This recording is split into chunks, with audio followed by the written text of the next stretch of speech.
This will be a short tutorial on using the TI-83 Plus graphing calculator. Calculator's on.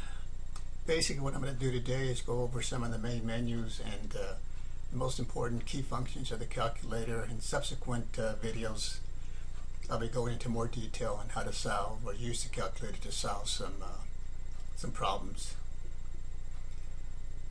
So let's check the mode. Always want to know what mode you have your calculator on. For basic calculations, this is basically what you want. Notice my calculator here is set to radian, so that's going to be important if you're doing trigonometry, because check this out. If I hit the sine and then 90, so I'm trying to take the sine of 90 degrees, I hit enter, I get 0.893 and so on, which is incorrect.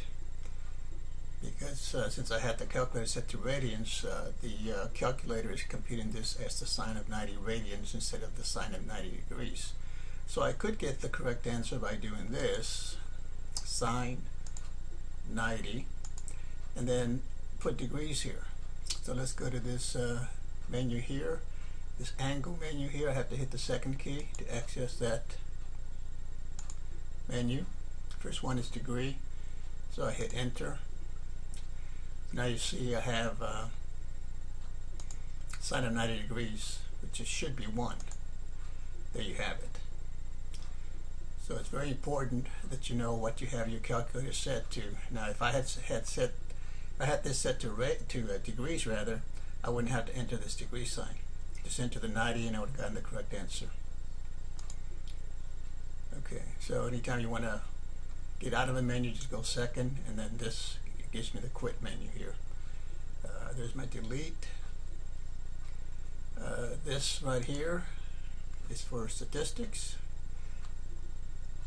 computing mean, median, mode, standard deviation, doing some t-tests and so forth. Second, quit. X, okay, get the variable X. This button to clear. Math menu. Have the functions here for math. Move over 1 to the next menu. I get some more. Absolute value, rounding off. Integer part, go 1 more. Here are some functions for complex variables. 1 over. Probability. Second, quit. One application of this, for example, let's suppose I wanted to compute say 3/7, and I wanted to add say 5/11. So 5 divided by 11. I hit enter and the calculator computes the answer in decimals. So if I wanted this as a fraction, I would go to the math menu. The first one highlighted is fraction, so I would hit enter. And this tells me that the previous answer is going to be converted to a fraction by just hitting the enter key. There it is. So 3 over 7 plus 5 over 11 is equal to 68 over 77. Clear? This is your program key. Don't have anything right there, but you can create your own programs, generate some or download some from the internet. Here your basic functions for the trig functions, the sine, cosine, tangent, and then here in the orange here are the inverses of those functions. Notice if I hit second key and hit this, I access the matrix menu. So these are matrices here, so if I'm doing problems involving operations with matrices, I would use this menu here. Over, get math, so I'm doing determinants here with matrices. The next column is edit. This is where I would actually enter the values into these matrices. Okay. Let's look at some of the keys. 2, hit this key. I get 2 to the negative 1. Hit enter. Computes it as 0.5. That's 1 over 2, which is 0.5. Clear. 5. Let's suppose I want to take 5 to a square it. So this key right here squares it. So I hit this, it gives me 5 squared, which is 25. Clear. If I want other powers, I can do, say, 3 and hit this little caret here, this key here, and I can put any power there. So let's put 4. 3 to the 4th power, or 4 factors of 3, 81. Okay. Now here we have your log to base 10. So I hit that function, enter any number, hit enter, computes the log. Now if I put the log of a negative, say 36, I get an error. Log of a negative is not defined. So that's what the calculator is telling you here. Clear? This key right here is the natural log, or log to base e. Hit the log function, hit any number, as long as it's positive and not 0. I get the natural log of 8 is this value right here. And then I'm going to keep in mind that all the functions in orange here, I'd have to hit the second key to access. And then these others over here, aqua, whatever color this is, I'd have to hit this key. So hit alpha and this key, and that gives me the symbol for minutes if you're working with angles.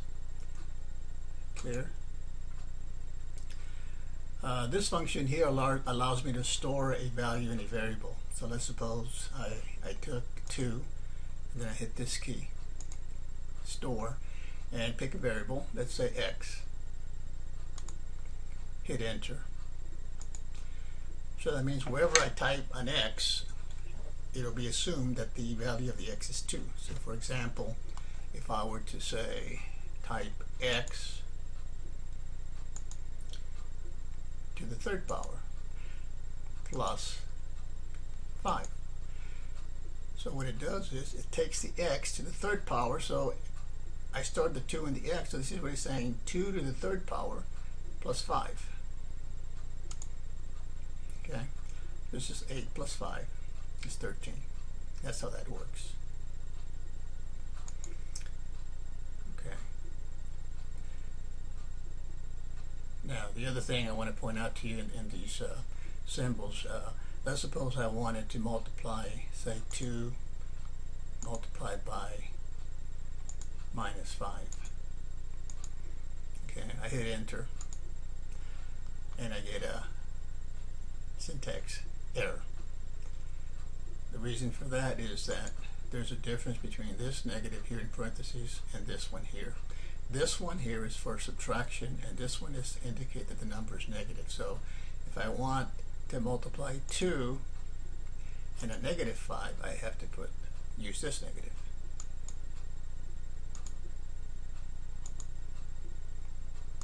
There it is. Okay. So if I were to say 4 subtract and use this one, say I wanted 4 subtract 6, which is negative 2, again I would get an error. So I want 4, use this one, subtract 6, I get negative 2. Okay, what do we have up here? This is for graphing. This is a graphing calculator, so one of the main functions of it is to graph. So here's where you would input the function to graph. Here is the window. Okay, so basically what you see here is the window of the graph. On the x-axis it measures from negative 10 to 10. On the y-axis it measures from negative 10 to 10. And you can adjust these.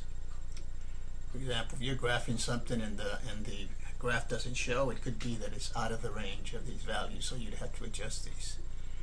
And these also refer to these keys here you would also use for graphs: zoom, trace, and of course the key.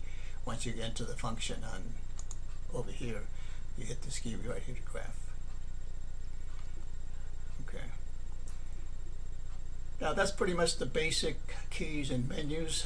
Like I said, in a subsequent tutorial, I'll be using the graphing calculator TI-83 Plus to solve problems, say systems of equations, operations with matrices, a little bit of trigonometry, a little bit of pre-calculus, a little bit of calculus. So stay tuned, and we'll see you later.